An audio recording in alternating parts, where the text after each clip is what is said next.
Hey, so I don't know if you know, there's been another sarin gas attack, so they say, in Syria. Now, I just want to remind everybody, if you watch the videos on the show, you know that what the government and what the media tell you about what's happening in Syria is often, if not always, not true. And they won't even tell you why we're in Syria. Why are we in Syria? Some people think we're there for humanitarian reasons. We have set the Mideast on fire. But some people still think we want to help people. Used to be they made weapons to fight wars. Now they make wars so they can use their weapons. I saw that a beam. That is so true. So I'm just going to take you back to 2005, CNN, Christine Amanpour interviewing Assad. This is what they were saying in 2005. You know, the rhetoric of regime change is headed towards you from the United States. They are actively looking for a new Syrian leader. They're granting visas and visits to Syrian opposition politicians. They're talking about isolating you diplomatically and perhaps a coup d'etat or your regime crumbling. What are you thinking about that? So just remember, that was 2000. So that was 2005.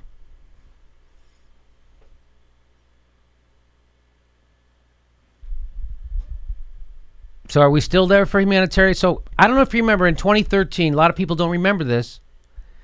They said there was a sarin gas attack in Syria, and Barack Obama had drawn the red line in the sand. Remember that? And then they crossed it because they said there was a gas attack. They attacked the Syrians use sarin gas. And so that was the red line, and Barack Obama was gonna attack them. We have to bomb them. I was on the Young Turks at the time on Current TV. And I remember Steve-O and I were against it, the bombing of Syria, and everybody else was for it. They thought, hey, if they gas, you got to do something. They gassed 1,400 people, we got to do something. And I was like, even if they did do that, bombing isn't going to fix it. And who cares? So they kill someone with gas, now we're going to kill people with bombs. Is it slightly better? Slightly less worse? Not as horrible? You're killing somebody. So turns out Seymour Hersh, who's a award-winning journalist, he wrote in the London Review of Books, whose sarin was it? I'm talking about the last attack, 2013. And this will help inform what happened, because it was a fake attack. It did. He says, in recent interviews with intelligence and military officers and consultants, past and present, I found intense concern and on occasion anger over what was repeatedly seen as the deliberate manipulation of intelligence. This is around the first gas attack in 2013. One high-level intelligence officer in an email to a colleague called the administration's assurances of Assad's responsibility a ruse. So back then they were saying this is Seymour Hersh's reporting. He's an impeccable reporter. And he was saying back then, high-level intelligence officers were saying it was a ruse, that it was Assad that did the attack. The attack was not the result of the current regime, he wrote. A former senior intelligence official told me that the Obama administration had altered the available information in terms of its timing and sequence to enable the president and his advisors to make intelligence retrieved days after the attack look as if it had been picked up and analyzed in real time as the attack was happening. The distortion, he said, reminded him of the 1964 Gulf of Tonkin incident, when the Johnson administration reversed the sequence of National Security Agency intercepts to justify one of the early bombings of North Vietnam. So people I don't know if you know, Gulf of Tonkin, that's what they did so they could have their Vietnam War, and we all know now that it was made up. The same official said there was immense frustration inside the military and intelligence bureaucracy. Quote, the guys are throwing their hands in the air and saying, how can we help this guy, Obama, when he and his cronies in the White House make up the intelligence as they go along? The administration's distortion of the facts surrounding the sarin attack raises an unavoidable question. Do we have the whole story of Obama's willingness to walk away from his red line threat to bomb Syria? Remember, he walked away from that threat to bomb Syria? Remember, they were going to bomb Syria? And he said because they crossed the red line? Then he didn't. He had claimed to have an ironclad case, but suddenly agreed to take the issue to Congress. Remember that? And later to accept Assad's offer to relinquish his chemical weapons. I remember that. Remember that? So they didn't bomb that time because Assad said, I'll just give up all my chemical weapons. You could have them. It appears possible that at some point he was directly confronted with contradictory information, meaning Obama was directly confronted with contradictory information, meaning, hey, Assad didn't do this. Evidence strong enough to persuade him to cancel his attack plan and take the criticism sure to come from the Republicans. The UN resolution, which was adopted on 27 September by the Security Council, dealt indirectly with the notion that rebel forces, such as al-Nusra, would also be obliged to disarm. No party in Syria should use, develop, produce, acquire, stockpile, retain, or transfer chemical weapons. The resolution also calls for the immediate notification of the Security Council in the event that any non-state actors acquire chemical weapons.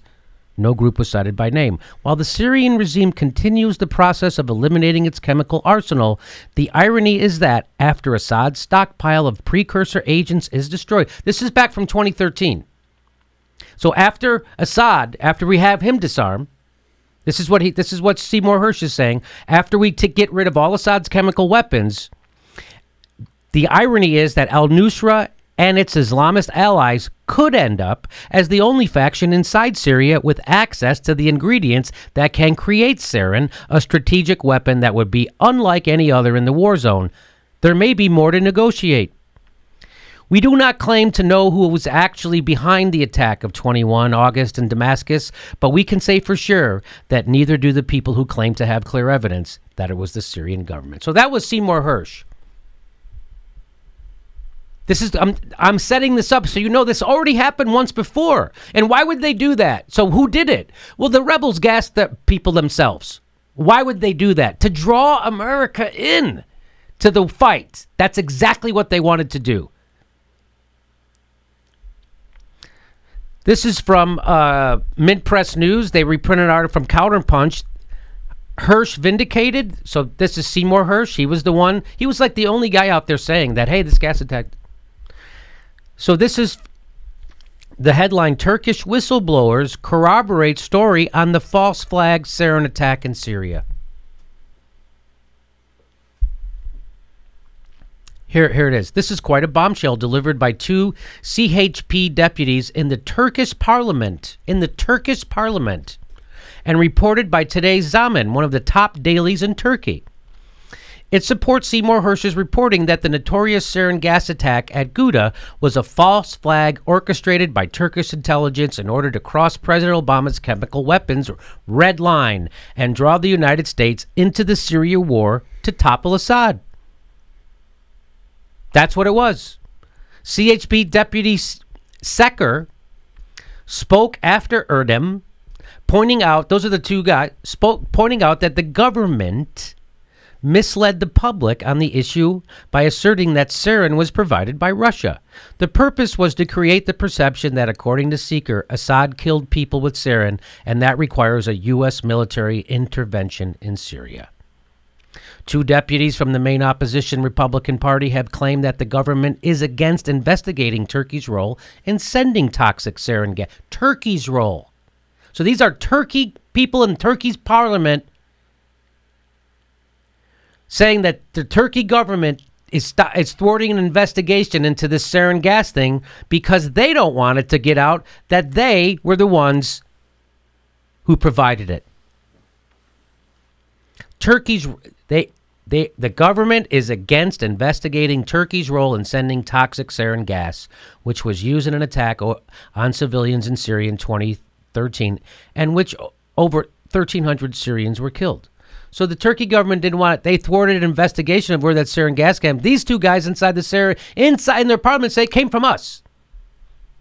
CHP deputies Aaron and Ali Seeker held a press conference in Istanbul on Wednesday in which they claimed the investigation into allegations regarding Turkey's involvement in the procurement of sarin gas, which was used in the chemical attack on civilian population and delivered to the terrorist Islamic State in Iraq and the Levant ISIL to enable the attack, was derailed. So the investigation was derailed.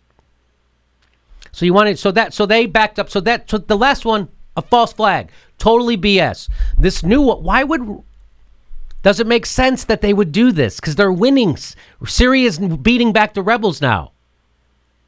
But you're not going to hear this on the mainstream news. You're not going to hear this on the mainstream news. You're not going to hear this. Here's another one. Qatar, by the way, which is wanting to overthrow Assad because they want to put that natural gas pipeline. Oh, by the way, that's another thing they never say. Why are we in Syria in the first place? Because there's a natural gas pipeline that Qatar wants to send through Syria into Europe. And Russia doesn't want that pipeline with natural gas because Russia likes to sell fossil fuels to Europe. They don't want the competition. In fact, it's almost of their economy, Russia, selling fossil fuels. So they don't need the competition. So Saudi Arabia, Qatar, the United States, they all want to overthrow Syria.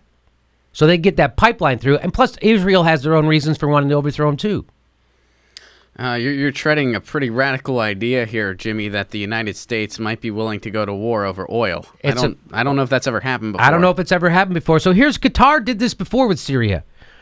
One fake at a time. Qatar's morgue photos. These hospitals were slaughterhouses, a journey into Syria's secret torture wards.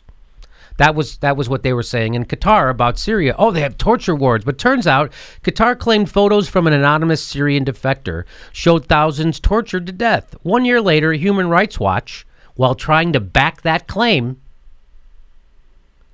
admitted that almost half the morgue photos showed dead army soldiers or members of the security forces and crime scene photographs taken in the aftermath of attacks, from incidents including the aftermath of explosions, assassinations of security officers, fires, and car bombs. So that was, again, false flag, made up.